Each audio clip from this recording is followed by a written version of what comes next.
Van Partable's Johnny Bravo was one of Cartoon Network's first flagship original series. Airing from July 14, 1997 through August 27, 2004, the show's namesake character tries to woo women over but always yields unfavorable results. One memorable aspect of the show was its use of guest stars. And for the show's final episode, Back on Shaq, Shaquille O'Neal made his very own guest appearance. Is it a good one? The episode starts with Johnny at the Aaron City Skydome, where he sees a poster advertising the 10th annual Shaquille O'Neal Summer League basketball camp. It's gotta be better than the Plumbers Convention. Somehow, Johnny thought he'd find himself a gal at the Plumbers Convention.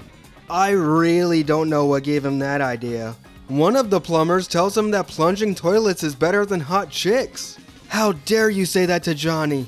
At least someone's a little excited, I see. Johnny's immediately won over when he sees the Sugar Shacks and we cut to Shaq practicing. Unfortunately, he's not having good luck, but you better not make note of that out loud. Quiet! Nobody's leaving till I make a basket. We know! I just think you're on a bad luck streak. Do I pay you to say that? Shaq's deadpan delivery here makes that retort work so well. Johnny tries to win over the Sugars with an Outcast reference and fails as usual when he's sent soaring into Shaq's direction. She said, hell nah, hell nah. I know that's right. Upon Johnny bumping into Shaq, the ball makes the basket, ending the bad luck streak. Come here, half pint. Do I have a... Shaq holds Johnny by the hair, which, ow, sounds quite painful if I think about it too hard. Lo and behold, he makes another basket. He straight up drops Johnny on the ground before trying to make another, and whoops. After making yet another basket with Johnny in tow, Shaq glances over with this slightly weird and awkward smile that honestly made me giggle a little bit. It's just something about the way it's drawn, I love it.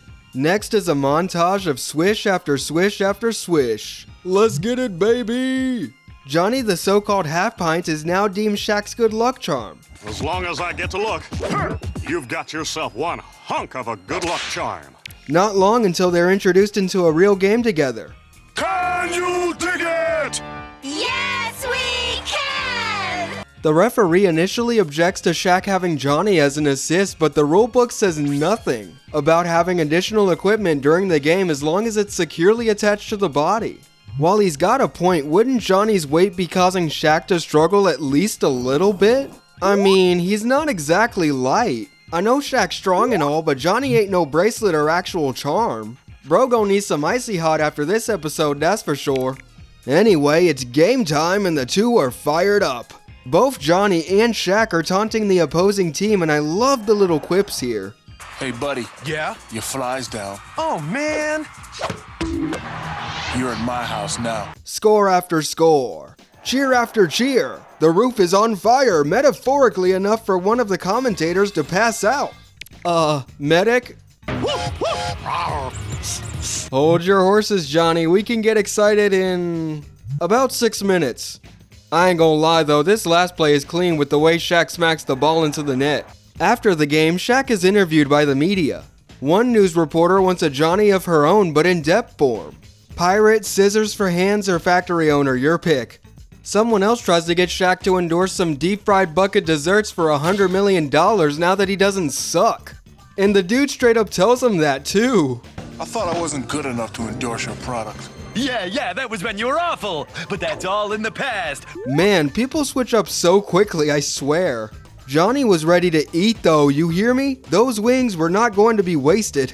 I can't blame him. Anyway, it's montage time again. Magazine coverage, autographs, disco, swag, living the dream. Afterwards, it's the big championship game. The one Shaq's been waiting all year for. The halftime score is 24-0 and people in Shacapulco are feeling good. That is until last year's champion is revealed to compete against Shaq one-on-one. The announcer here is really hamming it up so much and Shaq ain't having it. Who pummeled him with his presence? Who outscored? Outplayed? Will you just announce the fool?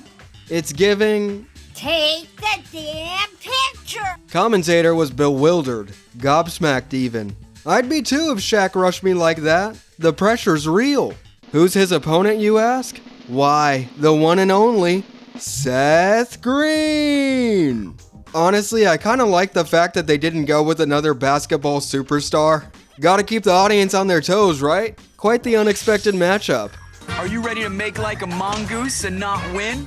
Despite Shaq and Johnny's confident demeanor, Seth caught wind of their little trick and brought a good luck charm of his very own. Huckleberry Hound? Howdy, y'all. Can I get a what? Johnny is still confident that they can take Seth and Huck down in an Eye of the Tiger battle for the gold. He ain't bad. He ain't nothing. Oh, hey, that's one of 2 Cartoon Network shows to make the same bad reference. I see you. Meanwhile, the 2 teams are going at it head to head and neck. Huck seems to be bringing in good luck too. But things start to fall apart when Seth and Shaq bump into one another, paralleling how Johnny bumped into Shaq at the beginning of the episode. The ref calls for a foul towards Seth, which he thinks is unfair. Talk about Hacker Shack. My great-grandma felt that slap. Huck then insults the ref by calling him blind and deaf. Yikes, Huck, that's a bit much, don't you think?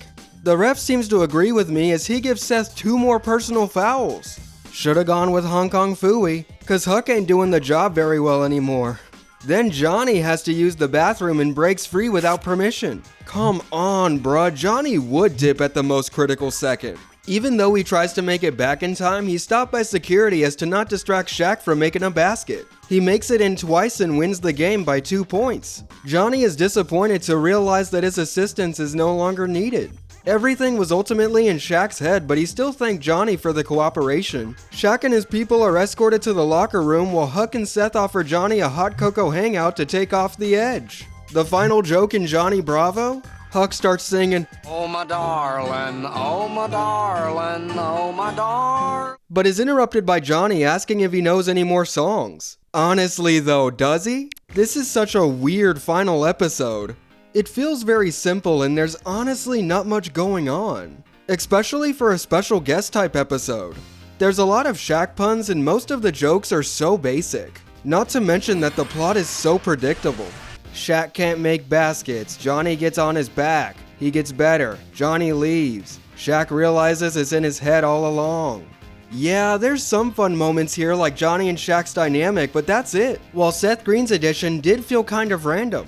It was nice to see the show pay respects to its Hanna-Barbera roots one last time though.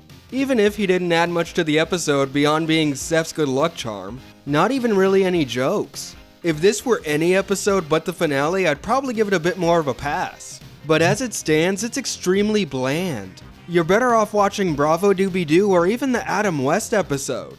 Heck, even Back on Shaq's sister episode would have served as a better finale just based on premise alone. He appears on a TV show called Cartoon Makeover hosted by Weird Al, Dino Mutt, and Don Knotts. Getting a makeover for the last episode, even if it doesn't go well, just feels right. Just flip the order of the 2 episodes around. Well, that's the end of Johnny Bravo. What do you think about this episode? Let's discuss it below. Till next time, peace out.